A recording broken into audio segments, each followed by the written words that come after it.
Hey coaches, this is Anthony here, and today I want to talk about what I consider probably the most high risk, high reward proposition in coaching. The International Coach Federation calls it direct communication. The way that we've described it in the GCI coaching program is when you take off your coaching hat. I'm wearing my Atlanta Braves loser hat right now. When you take off your coaching hat to give some consultation or advice or a direct statement to the coachee. And the reason I call it high risk, high reward is because it has the potential, direct communication does, of being provocative and really shaking the coachee from their thought process or the paradigms that they're holding on to.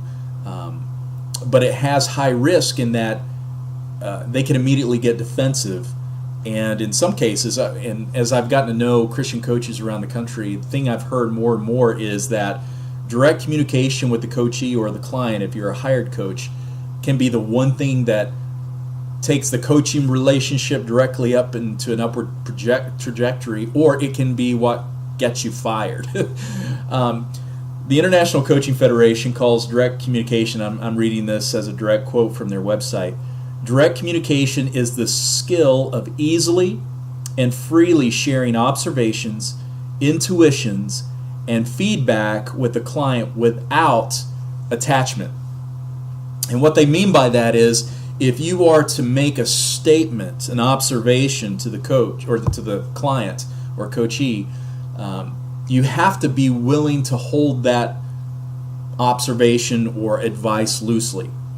Now, hear me out on this. If you're giving somebody advice, say you're a coach and you're working with one of our GCI interns, and obviously the interns are in a season of life where there is so much to learn because they're new to ministry, there may be more and more opportunities with those interns to give direct advice, but when you give it, you've got to be able to give it without attachment, meaning they have every prerogative to accept or reject the advice that you're giving to them. Because listen, when we give advice, no doubt the reason we're giving you the advice is because we believe this is the best thing for the person we're working with. There's no way we would have given the advice if we didn't really think it was good for them, right?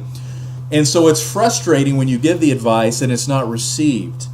But when we give it, we have to hold loosely to it because now may not be the time in their life to hear what you're saying, or because it worked for you, it doesn't mean that it's going to work for them. And so they may reject the advice that you give to them. And you've got to be able to move on at that point in the coaching conversation. I've audited calls where somebody has given a piece of advice. It really wasn't received by the coachee.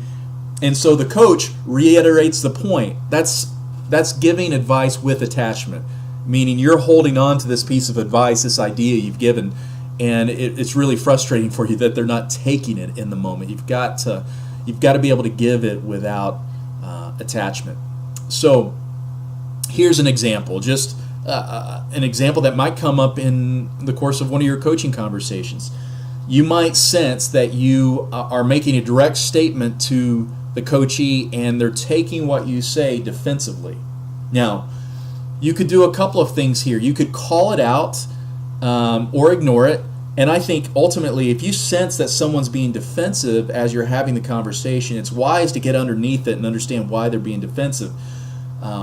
Here's where you could say something provocative and it would actually do harm to the relationship. In other words, if I sense the coachee is getting defensive, I might say, well, you're being defensive.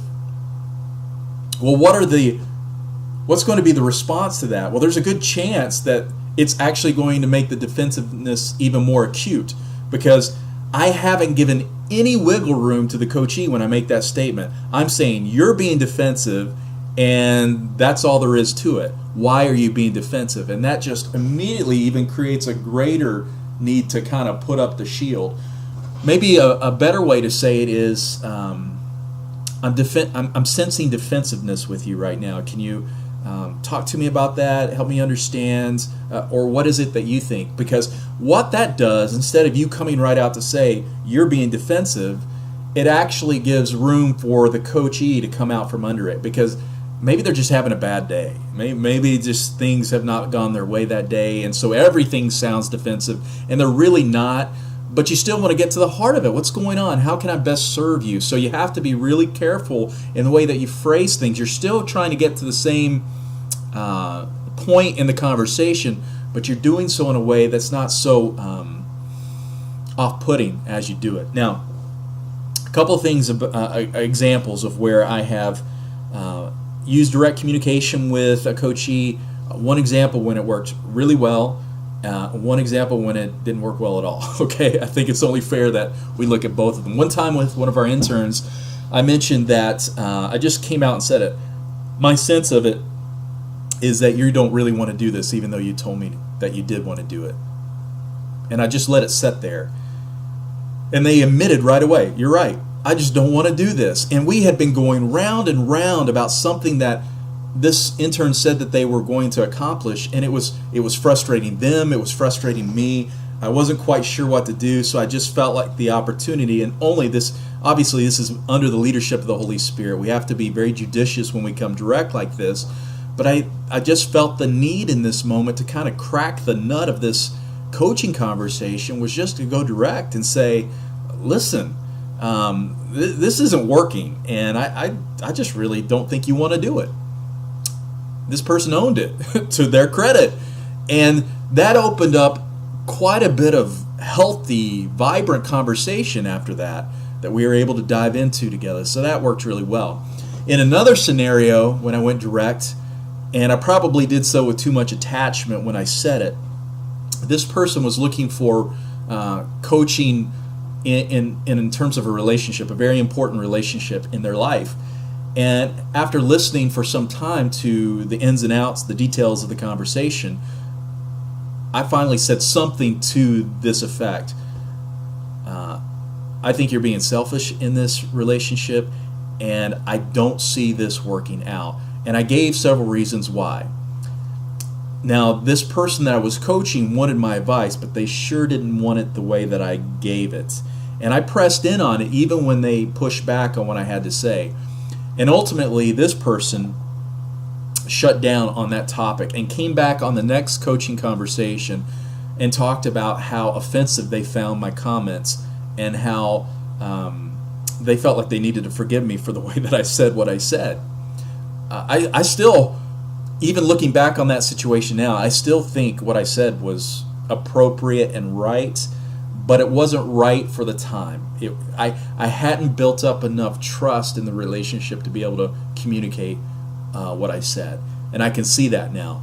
So my point in all of this is to say there are times in a coaching conversation where you need to come direct and confront either the paradigm, the wrong-headed thinking, unethical behavior, whatever the case may be. You need to come in direct, but boy, be in prayerful dialogue with the Spirit as you do it, and really think about the way you're wording it. Just like why questions can put people on the defensive, when you come with direct communication, it's really good to ask before you do it, can I go ahead in this moment, take off my coaching hat, and give you some mentoring advice based on some of the things you've said.